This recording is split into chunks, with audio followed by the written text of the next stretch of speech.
Broadcast is live.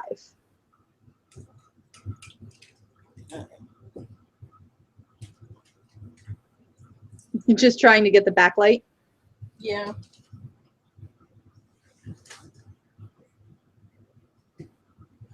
Better? Little. Okay, so the topic this week is the high days in the dark half of the year. So from November to March for the Northern Hemisphere. Right. In ADF documentation, these holidays are not called by tradition-specific names like Samhain and Yule. So that way it does include those in the Southern Hemisphere at the same time. Right. I'll personally be talking for the next two classes about the holidays as they happen in the Northern Hemisphere for timeline.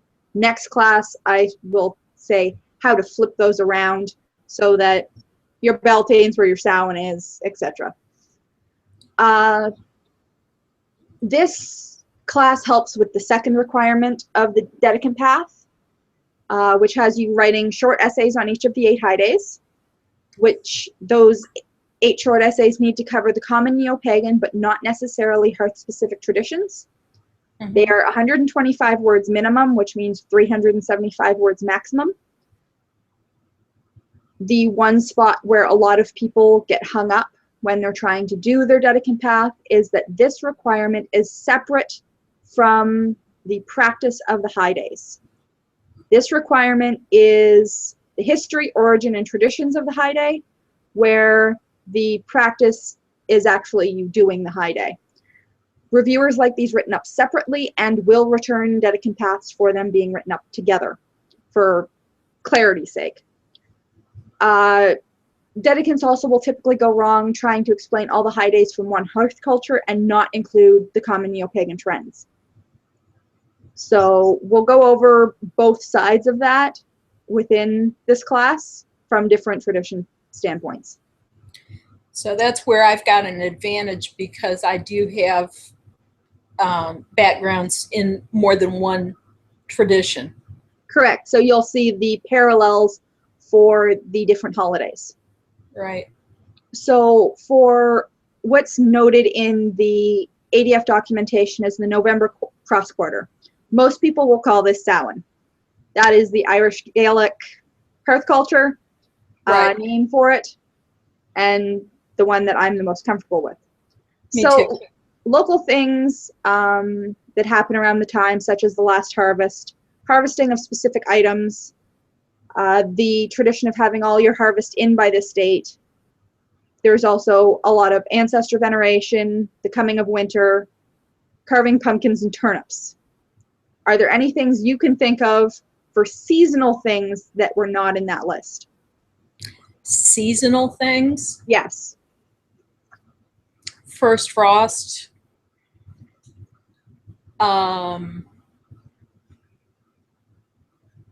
The leaves really, starting to come off of the trees. I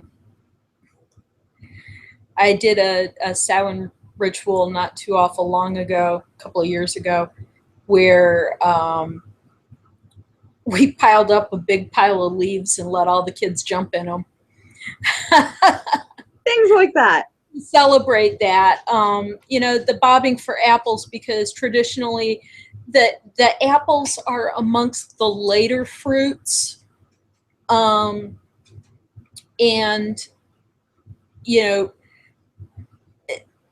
tradition that I come from, specifically harvest, when you say harvest, the last harvest is almost more for butchering and stuff like that, because the area where I grew up, it was finally cold enough by about the 1st of November where you could butcher and the meat would freeze. I mean, even if you didn't have a deep freeze, you could keep the meat cold enough if you cooked it or canned it. That was when you did the butchering, was around the 1st of November. Exactly. So that is butchering time as well. Some of the neo-pagan traditions are trance and oracular work or divination with your ancestors. dumb suppers.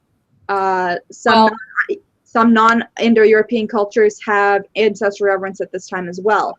So we can see a parallel between a lot of different traditions and ancestor veneration within the beginnings of winter. I misunderstood. I thought you were, when you said seasonal things, I thought you meant more natural world Yeah, seasonal. and that's the thing. In this requirement, you need to have those seasonal things that are in the world around you, but also the common neo-pagan traditions, which are separate but intertwined. And that's why I said common neo-pagan traditions are the trance and oracular work, etc. Well, Because I grew up in a family tradition where dumb suppers were almost required for All Souls Day. yeah, and that exactly because All Souls Day is right around that time. Right. So there's a lot of different traditions, whether they're Indo-European or not, that do have ancestor veneration at this time. And one of those things is a dumb supper. Now, because this gets archived to YouTube, for those of you that don't know what a dumb supper is, it's where you put out a plate of food when you're eating dinner for your ancestors. And some people have it as a quiet contemplation night, or where you actually talk about your ancestors after you've invited them in. Excuse me.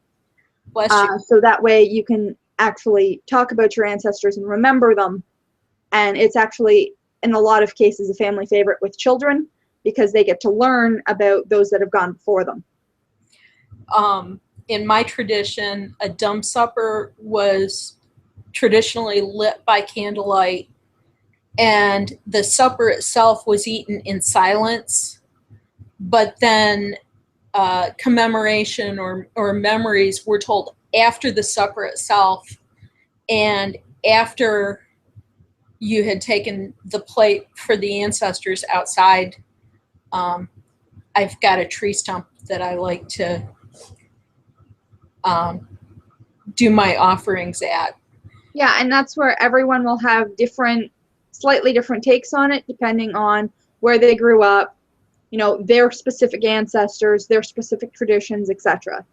Mm-hmm. So now the winter solstice, the seasonal things are the longest night, that it's a time of darkness, a time of plenty, which most people don't actually realize because you would have done all the butchering and the canning and whatnot and still have quite a bit of food at this time of year. But it would also be a time of worry because, as known within the Norse tradition, you would never know who would get through the long night and the cold night. Mm-hmm. Some of the common neo-pagan traditions are things like evergreen trees and holly and ivy decorations, vigils for the sun to welcome it back. Mm-hmm. Although the evergreen trees, the holly, and the ivy decorations, things like that, are in today's society seen as Christmas things, they were originally taken from neo-pagan traditions to try and get the pagans over to that side. Now, are there any things you can think of that would be either seasonal or neo-pagan traditions for that time? Oh, the Yule log, the concept of doing a candlelit maze.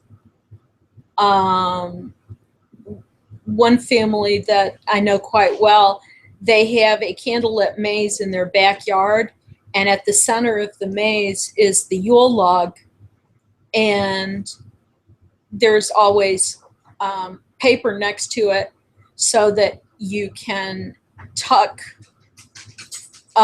wishes for the coming year or things that you want to dispose of into the decorations on the Yule log that is then burnt in the family fireplace. Yeah, that's actually a good part to mention. In Norse and Teutonic cultures, they have ancestor veneration at this time as well, because this is their new year versus Samhain. Right.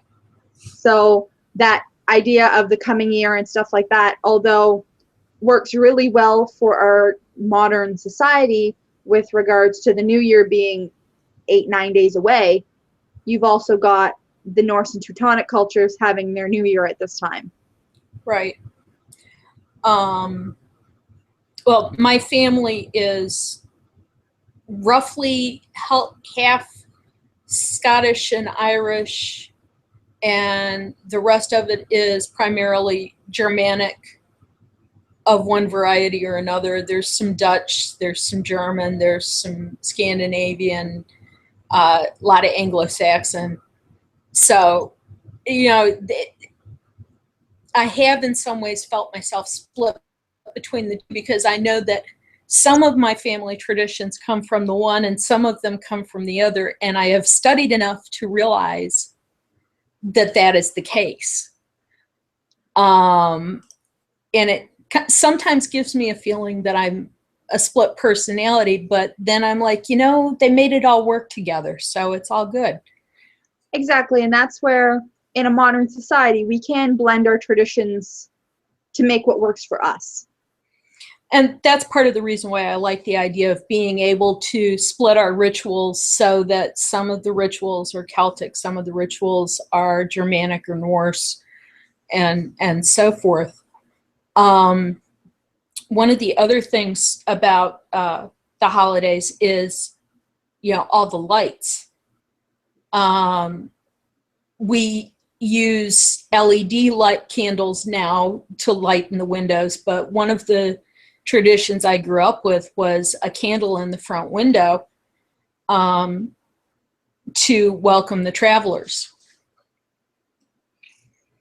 And that's even a tradition that kind of stems from the old pumpkin and turnip tradition of Samhain, where it would welcome home your ancestors.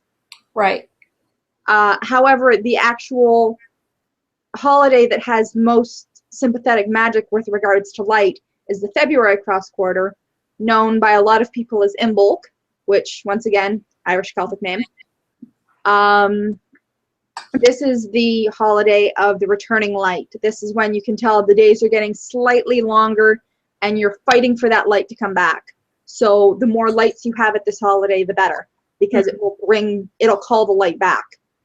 Hearthfire and hearth goddesses, as well as within a Vedic standpoint, obtaining the sacrifice. This is the beginning of egg protection, the lambing season. Right. But from a common neo-pagan tradition standpoint, it's the blessing of tools and the blessing of the candles for the coming year. Right. Well, that was part of Candlemas, was they would make all the candles that were going to be used in the church for the year. Exactly, and that's where the blessing of candles and the blessing of tools comes from. However, in I believe it's Germanic standpoint, this was also the charming of the plow. So right. You would bless all of your tools for the coming year for fertility in your fields. I do know of a grove. Blesses tools. I do know of a grove that has blessed everything from journals to pens to even, yes, a laptop at the charming of the plow. Because although we do not have fields that we toil in for food, we have fields that we toil in for work on a day-to-day basis that feed and clothe our families. In my case, that would be my laptop and my cell phone, because one of the things that I do is I'm a mobile notary, and my cell phone and my briefcase are my mobile office. Exactly. So that's where a blessing of your tools would be different than a blessing of my tools or a blessing of someone else's tools, because all of our fields are different. Right. So a lot of these things also have sympathetic magics to them, where they're doing extra things at the same time. So as I've talked to Chris Temple, one of our priests, he has said the February cross quarter is also really, really good for a lot of candles because it's cold and we're bringing back the warmth, not just the light. Right. So we're trying to bring back that warmth and call that warmth back to us. And also it keeps us warm during ritual. Yeah, I'm good with the idea of having a big fire for Imbolc. Exactly, especially if you're outside. Absolutely. Our fire for Lunasa was a very piddling little fire in a tabletop grill that kept us from being in violation at the park where we were. Exactly. So the spring equinox is one of those seasons that was not, in an Irish Celtic standpoint, was not on the Caligny calendar. Most of the sun festivals were not, such as the winter solstice, etc. Caligny? Caligny. Coligny. It's the main calendar where they've actually found the fire festivals on. Ah, okay. And so the spring equinox is one of those that a lot of people will look at for Germanic and stuff like that. This is an equal day of night, blessings of fertility for planting.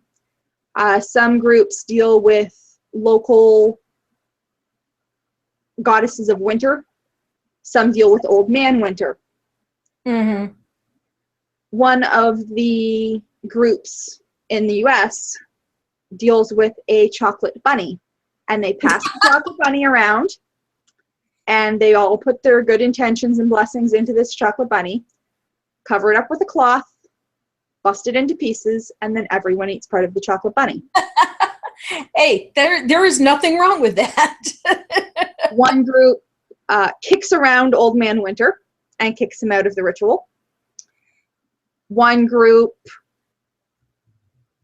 says thank you to Ankalik and offers her a house for the winter. And so all of these customs, you can see how there's the blessings of fertility and the cold going away and the warmth coming back. And this is the day that you can actually really see that, because this is equal day and night. Right. That's where, you get all the eggs and monies and... Exactly. So this is one of those days that, because there's equal day and night, you can really see spring and summer starting to come back to the world. I may steal some of those ideas. I like the idea of, because, we've got a half a dozen or so kids that their parents are in the group, and I try to include the children. For instance, at Lunasa, the kids made the offerings. They picked up the offerings and took them outside, and they got a big kick out of being involved. Yeah, and that's where something like what you could do instead of a chocolate bunny is also a chocolate egg. Mm-hmm. Because that would have not only the blessings of fertility, but the chaos of potential. Right. Because it's the shape of the egg. Right.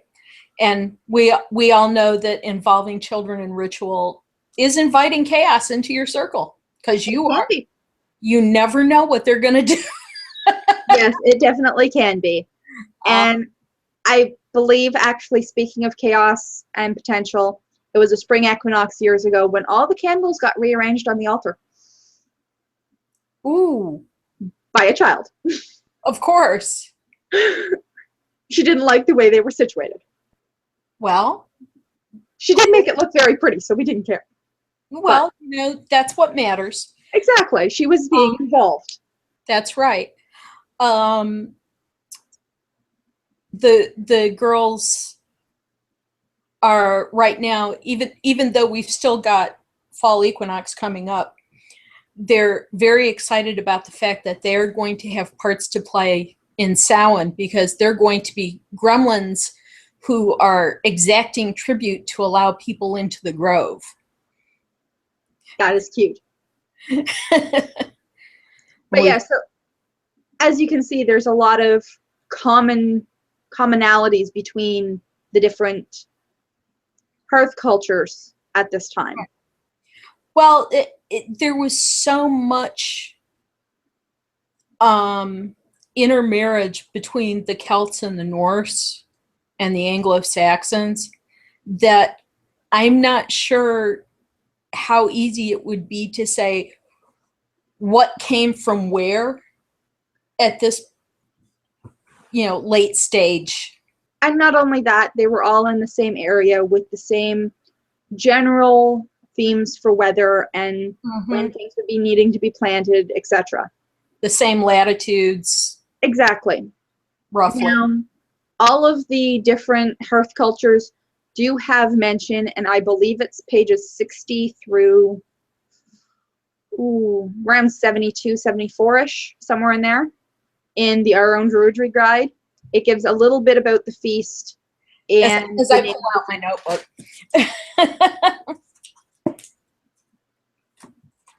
It gives a little bit the name of the feast and a little bit about the feast.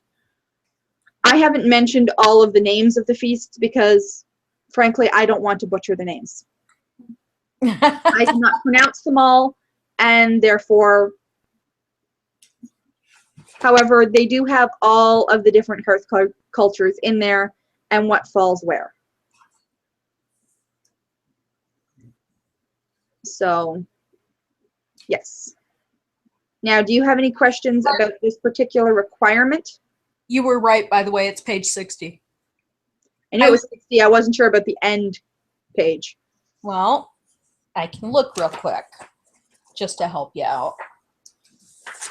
It's around 72. Yeah. 73, it looks like. Thank you. You're welcome. Yes, 60 through 73 then has all of the hearth cultures with the different feast names. Now, do you have any specific questions about these 4 holidays and how this particular requirement needs to be written up? No, I'm really glad that you made the point about separating them into, these are general neo-pagan traditions that happen, and this is how we celebrated our holiday as being 2 separate assignments. Each of the different requirements is a different assignment, so making sure they're all separated and that you don't combine any of them is very important for clarity's sake. That's hard sometimes. It can be. There is some overlap with the different requirements, especially with this one and the practice requirement, because sometimes you're relating what you did in the ritual within your requirement, and you've also mentioned something from the common neo-pagan traditions in your history requirement that are the same. So that's where there is crossover with the different requirements, but at the same time, you need to keep them separated for clarity's sake. Right. And like I said, I'm glad that you specified that, because I'm going to have to do some rewriting. It happens. A lot of people do it. It's easier to do it now when I've only had 2 high days since I've started doing the dedicant path. So it's a lot easier to do it now than at the end. That is very true. So, is there anything else with these 4 feasts? No, I'm good. I have to confess, and this is going to sound really weird, but the dark half of the year in a lot of ways is my favorite half of the year, because it's potential.